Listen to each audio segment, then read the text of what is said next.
33 years na ako sa barko ah.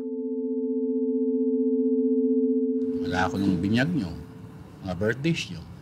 Gugulat na nga lang ako pagka umuwi ako kasi iba na itsura nyo nung uli ko kayo nakita eh. Kailan ba ang graduation? May. May? Ay nako, baka hindi na naman ako makapunta kasi April pa lang sasakay na ulit ako. Alam mo, mabuti ang nagdinegosyo. Ako kasi hindi ko alam kung anong gagawin ko pagka nagretiro na ako. Wala akong alam ditong gawin sa lupa eh. Ito yung kinuha ko pang 6 hectares. Alam mo, yung niisip ko dito, gagawin kong palayan to. Parang wala kang natutunan sa nangyari sa nanay at tatay mo eh. The board of directors have decided to terminate your employment. Sorry to say this, sir.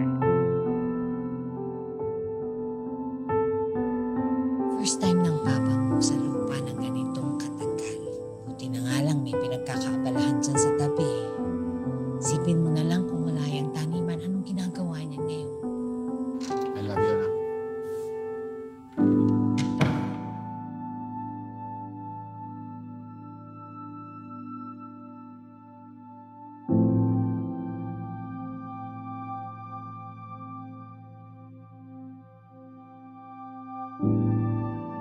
Bakit ba parang gustong-gusto mo akong sumakay ulit sa barko? Ha? Bakit?